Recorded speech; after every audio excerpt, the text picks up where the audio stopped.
आज आपके लिए कक्षा 11 का जो चैप्टर फर्स्ट है समुच्चय, जिसकी जो है एक वीडियो लेके आया हूँ। तो समुच्चय के लिए वीडियो के लिए हमें क्या पता होना चाहिए? सबसे पहले हमें पता होना चाहिए कि समुच्चय क्या होता है और समुच्चय। तो मैं यहाँ पर वही बताऊंगा कि समुच्चय क्या होता है। समुच्चय इसे इंग्लिश में कहते हैं सेट्स। तो समुच्चय के विषय में बताया है हमारे जर्मन वैज्ञानिक जॉर्ज कैंटर। उन्होंने बताया कि समुच्चय क्या है। उन्होंने जब समुच्चय के बारे में बताया तो ये बताया था किसी भी वस्तु को जो है सुस्पष्ट तथा सुनिश्चित वस्तु हो उसे हम समुच्चय कह सकते हैं। लेकिन बाद में इनकी परिभाषा में सुधार किया गया और बताया गया जो समुच्चय की एग्जैक्ट परिभाषा है तो वो क्या है? वस्तुओं के सुपरिभाषित एवं स्पष्ट संग्रह को समुच्चय कहते हैं। या इसे ये कह सकते हैं कि ऐसी वस्तुओं का संग्रह जिसे हम स्पष्ट रूप से परिभाषित कर सकें। जैसे अब इसमें जैसे में आया, जैसे अंग्रेजी वर्णमाला के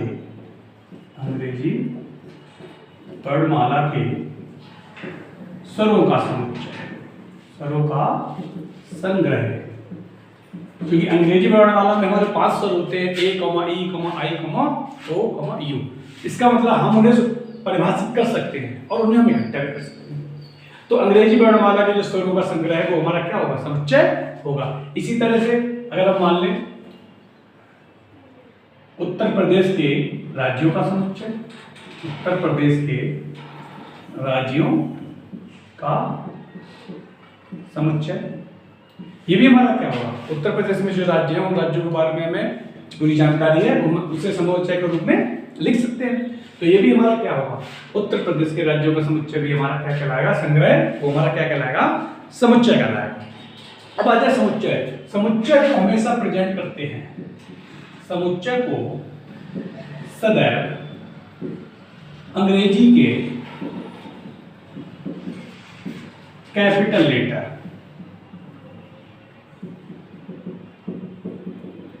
लेटर्स जैसे A, B, C X, Y, Z। समुच्चय को हमेशा जो है अंग्रेजी के कैपिटल लेटर से प्रेजेंट करेंगे। और समुच्चय के अंदर जो अवयव होंगे, समुच्चय के अवयवों को सदैव अंग्रेजी के स्मॉल लेटर से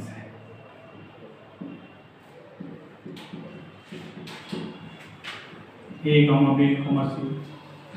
X, Y, Z। अगर इस तरह की बात तो इसका मतलब हम अगर किसी भी समुच्चय को मानेंगे तो वो कैपिटल लेटर में ही मानेंगे। जो अवयव होंगे उन्हें स्मॉल में लेंगे, या कोई भी अलग अवयव दिया हुआ है तो हम एज इट इज उसे लिख देंगे। अब समुच्चय अगर अब इसके आगे की जो चीज है, इसके आगे की चीज है ये है, जैसे कहीं हमें दिया हो A = 1, 3, 4, 5 ... 6, 7। अब इसमें दो चीजें हैं। जो A समुच्चय है इसका मतलब हमारा समुच्चय में 1, 2, 3, 4, 5, 6, 7 लिखा हुआ है। अब ये लिखा हुआ है, अब इसमें दो चीजें होती हैं, एक तो संबंध रखता है, एक संबंध नहीं रखता है। तो संबंध रखता है, अगर संबंध रखता है तो इसे प्रेजेंट करेंगे बिलोंग्स टू, ये साइन है इसका। और अगर संबंध नहीं रखता है इसे प्रेजेंट करेंगे नॉट बिलोंग्स टू। इसे आप सही से देखना, जैसे अगर हमारा जो समुच्चय है, समुच्चय के अंदर जो संख्या है इसका मतलब वो संख्या उस हमारे समुच्चय से क्या करती है? संबंध रखती है। तो अगर संबंध रखती है तो कौन सा साइन लगेगा? ये वाला। और अगर संबंध नहीं रखती है तो क्या करेंगे? संबंध रखती है साइन को क्या करेंगे? क्रॉस कर देंगे। वही हमारा क्या हो जाएगा? संबंध नहीं रखती। अब जैसे हमें क्या करना है? हमें ये करना है, जैसे इसी क्वेश्चन में आप ले लीजिए 3 फिल इन द ब्लैंक्स दे दिया A, 5 fill in the blanks दे दिया A, 9 fill in the blanks दे दिया A, 10 फिल इन द ब्लैंक्स दे दिया A। अब इसमें से ऐसे में भरना पड़ जाए कि कौन सा बिलोंग है, कौन सा नॉट बिलोंग्स टू है। तो क्या करना है? इसमें A इस 3 है, अब 3 हम इसमें देखेंगे मौजूद है, इसका मतलब 3 बिलोंग्स टू ए। इसका मतलब 3 जो है सेट ए से हमारा संबंध रखता है, या ये कह सकते हो सेट ए के अंदर हमारा 3 अवयव है। इसी तरह से जो दूसरा आया 5 में क्या हो जाएगा, बिलोंग्स टू ए। 5 ए में है इसलिए 5 बिलोंग्स टू ए। इसी तरह से 9, और इसमें 9 देखो कहीं है, कहीं नहीं है, तो 9 नहीं है तो 9 नॉट बिलोंग्स टू ए। इसी तरह से 10 भी इसमें नहीं है तो 10 नॉट बिलोंग्स टू ए। तो 3 belongs to A, 5 belongs to A, 9 not belongs to A, 10 not belongs to A. तो अगर इस तरह से आता है तो आप लोगों को ये पहचान लेना है कि कौन सा अवयव जो है इस समुच्चय से संबंध रखता है या कौन सा अवयव इस समुच्चय से संबंध नहीं रखता है। अब इसी तरह से जो है कुछ ऐसे गणित के हमारे समुच्चय हैं, इन समुच्चयों को जो है हमारे आगे इस क्वेश्चंस में यूज किया जा सकता है, तो इनके बारे में आपको बताऊंगा और जो है आप लोग उसे नोट डाउन कर लें वीडियो से। देखिए कौन कौन से हैं वो। हमने इससे पहले जो 9th 10th के वीडियो में real numbers, natural numbers, whole numbers, integers, इसके सबके बारे में क्या आपको बताया है। तो उन्हीं जो जितने भी वो एलिमेंट्स हमारे जितने अवयव हैं वो सारे अवयव क्या है हमारे इसके, उन्हीं का समुच्चय बन जाएगा। जैसे एक टेबल है, उस टेबल में आपको बता रहा हूँ सारी चीजें हम लोगों को नोट कर लेंगे। सीरियल नंबर आ गया पहले, उसके बाद हमारा विवरण आ गया, विवरण के बाद हमारा क्या समुच्चय है। तो पहला जो सीरियल नंबर है, पहला सीरियल नंबर हमारा किसका है, सभी प्राकृतिक संख्याओं का समुच्चय है, सभी प्राकृतिक संख्याओं का समुच्चय है, प्राकृतिक संख्याओं का समुच्चय है। जितनी हमारी प्राकृतिक संख्याएं हैं उन सभी का समुच्चय हमारा, इसे रिप्रेजेंट इससे करेंगे n से, तो n बराबर हो जाएगा 1, 2, 3 डॉट डॉट डॉट। समुच्चय को हमेशा प्रेजेंट करेंगे इस मझले कोष्ठक में, जो समुच्चय का निरूपण है वो हमेशा मझले ब्रैकेट में आएगा। इसके बाद जो दूसरा है तुम्हारा जो नंबर 2 आएगा, देखो पहला क्या होता है प्राकृतिक संख्या, प्राकृतिक संख्याओं के बाद क्या आती है पूर्ण संख्या, सभी पूर्ण संख्याओं का समुच्चय, सभी पूर्ण संख्याओं का समुच्चय। पूर्ण संख्याओं का समुच्चय क्या होगा, डब्ल्यू होल नंबर। इसमें क्या होगा, 0 इंक्लूड हो जाता है, 0, 1, 2, 3 डॉट डॉट डॉट। इसके बाद जो तीसरा आएगा प्राकृतिक संख्याएं होगी, प्राकृतिक संख्याओं के बाद पूर्ण संख्याएं होगी। अब पूर्ण संख्याओं के बाद क्या आएगा, पूर्णांक, सभी पूर्णांकों का समुच्चय। तो जो हमारा पूर्णांकों का समुच्चय है उस पूर्णांकों के समुच्चय से हम प्रेजेंट करते हैं किससे, जेड से। जेड हमारा इसमें क्या आता है, सारे पूर्णांक आ जाते हैं, प्लस के भी माइनस के भी, 0, +-1, +-2, +-3 डॉट डॉट डॉट। अब सभी पूर्णांक हो गए, पूर्णांक के बाद आएंगे ऋणात्मक, धनात्मक, सभी ऋणात्मक पूर्णांकों का समुच्चय। तो ऋणात्मक क्या होगा, जेड के ऊपर ऐसे माइनस लग जाएगा, -1, -2, -3 डॉट डॉट डॉट अनंत। ऐसे जब आगे आएगा सभी धनात्मक संख्याओं का, धनात्मक पूर्णांकों का समुच्चय। इसमें जेड के ऊपर प्लस आ जाएगा, +1, +2, +3 डॉट डॉट डॉट। इसके बाद भाई प्राकृतिक संख्याएं हो गई, पूर्ण संख्याएं हो गई, पूर्णांक हो गया, पूर्णांक में धनात्मक पूर्णांक हो गए, ऋणात्मक पूर्णांक हो गए। उसके बाद हमारा क्या रह जाता है, उसके बाद रह जाता है परिमेय संख्याओं का, सभी परिमेय संख्याओं का समुच्चय। इसे प्रेजेंट करते हैं क्यू से, और क्यू से प्रेजेंट करने के बाद इसमें क्या परिमेय संख्याओं में क्या आएंगी, क्या होता है P/Q such that इसमें क्या है P और Q belongs to Z, P, Q belongs to Z and Q not equal to 0। तो P/Q के रूप में होना, Q 0 नहीं होना है, और P और Q जो है वो हमारे क्या होंगे, Z से होते हैं। P और Q क्या होना है, Z। इसके बाद क्या अपरिमेय संख्या है, अपरिमेय संख्याओं का समुच्चय, जो P परिमेय संख्या नहीं है भाई हमारी अपरिमेय संख्याओं का समुच्चय आ जाएगा। उसके बाद क्या आता है, R आता है हमारा सातवां, सभी वास्तविक संख्याओं का समुच्चय, सभी वास्तविक संख्याओं का समुच्चय। वास्तविक संख्या है मतलब रियल नंबर है, इससे प्रेजेंट किससे करेंगे, R से। और इसके अंदर क्या लिख देंगे, इसमें क्या क्या आ जाएगा, N आ जाएगा, W आ जाएगा, Z आ जाएगा, Q आ जाएगा। N W Z और Q, और इसके साथ साथ इसमें क्या आ सकता है, I भी आ सकता है, इंटीजर्स में N Z W I। I क्या है, अपरिमेय संख्याओं का समुच्चय। ठीक है, इसके बाद एक और आएगा, इसे कहते हैं सभी सम्मिश्र संख्याओं का समुच्चय। सभी सम्मिश्र संख्याओं का समुच्चय।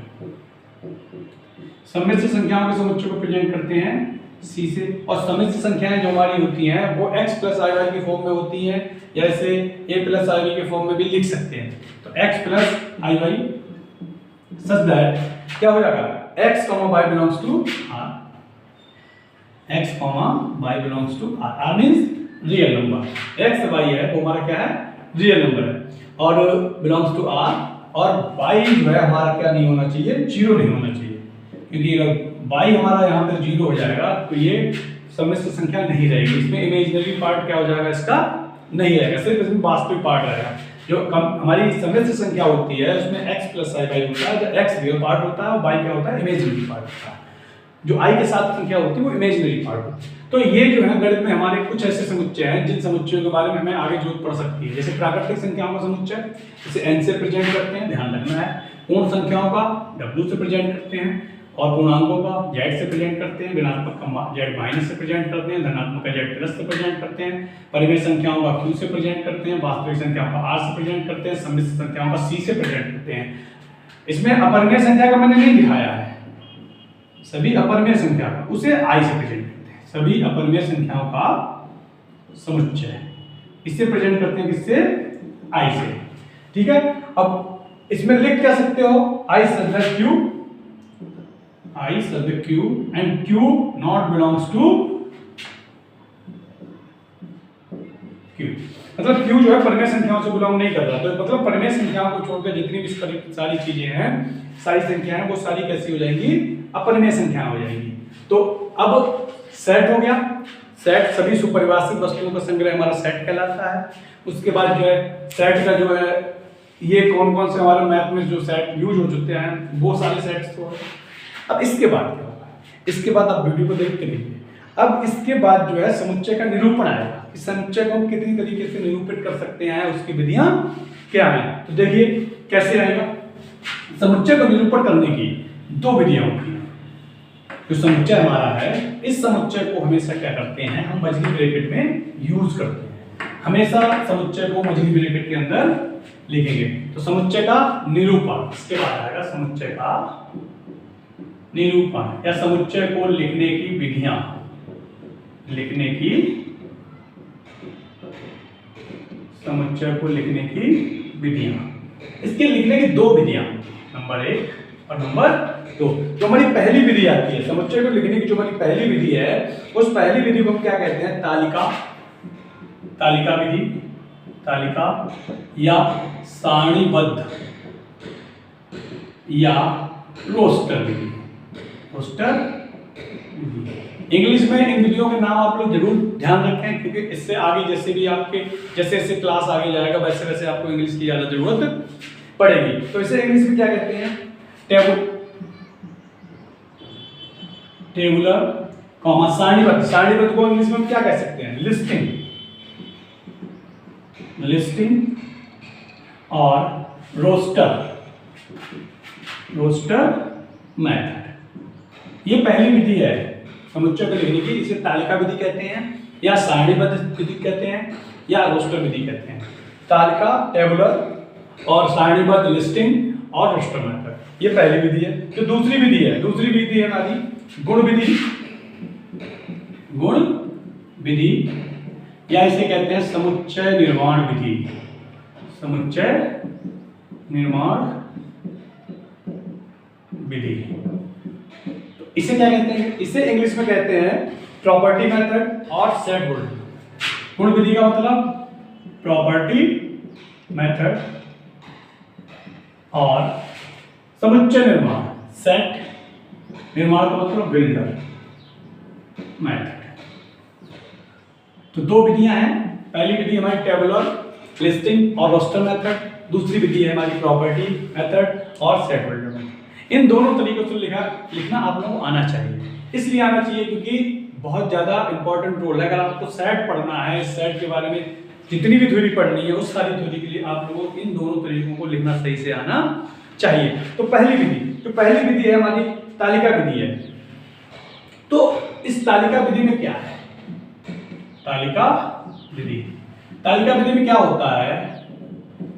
तालिका विधि में, इस विधि में नोट करते रहिएगा, इस विधि में मैं बोल भी रहा हूं साथ में लिख भी रहा हूं तो आप लोग नोट जरूर करते हैं। इस विधि में समुच्चय के अवयवों को मजले ब्रैकेट करना, मजले कोष्टक लिख देना, कोष्टक के, और कोष्टक के साथ इसे साथ में यहां पे डिनोट भी कर देना। कोष्टक के अंदर लिख देते हैं तथा उनके अवयवों के मध्य अल्पविराम लगा देते हैं। जैसे a = a, e, i, u। तो ये क्या है? ये अंग्रेजी के स्वरों का समुच्चय है। तो क्या किया इसे? ये मछली ब्रैकेट है, मछली ब्रैकेट के अंदर जितने भी अवयव थे उन सारे अवयवों को क्या कर दिया, इसके अंदर लिख दिया। ऐसे ही अगर आ जाए हमारे पास कि गणित की सभी सम संख्याओं का समुच्चय, तो इसे हम कैसे लिखेंगे? a = 2, 4, 6, 8 ये हमारा हो गया गणित के सभी सम संख्याओं का समुच्चय। इसका मतलब जो है रोस्टर विधि है, सारणी विधि है, तालिका विधि है, इसमें अवयवों को इसके अंदर क्या कर दिया जाता है? लिख दिया जाता है। तो रोस्टर विधि है, उसमें हम क्या करेंगे? अवयवों को इसके अंदर क्या किया जाता है? लिखा जाता है। जो भी अवयव है उन अवयवों को मजले कोष्टक के अंदर लिख दिया जाता है। अब हमारी दूसरी विधि है कि गुण विधि या समुच्चय निर्माण विधि। दूसरी विधि जो है क्या है? गुण विधि या समुच्चय निर्माण विधि। तो दूसरी विधि में गुण विधि या समुच्चय निर्माण, नाम से इसका पता चला प्रॉपर्टी मेथड और सेट बिल्डर। तो इसकी परिभाषा क्या है? इस विधि में समुच्चय को उनके अवयवों के विशेष गुणधर्म के आधार पर लिखते हैं। जैसे अभी हमने रोस्टर विधि में लिखा था कि a = a, e, i, o, u। तो क्या था? अंग्रेजी के जो है स्वर थे, जो हमारी वर्णमाला है उस वर्णमाला के क्या थे? स्वर थे। तो अगर इसी को हमें लिखना पड़ जाए a = x such that x अंग्रेजी वर्णमाला के स्वरों का समुच्चय है। बस ये हमारा क्या हो गया? समुच्चय निर्माण विधि, या इसे क्या कहते हैं? गुण विधि। ऐसे इसका जो दूसरा एग्जाम्पल दिया था मैंने, क्या था? वो सम संख्याओं का समुच्चय। अब उसे अगर जो है हमारा समुच्चय निर्माण विधि में लिखना हो तो कैसे लिखेंगे? a = x such that x गणित की सम संख्याओं का समुच्चय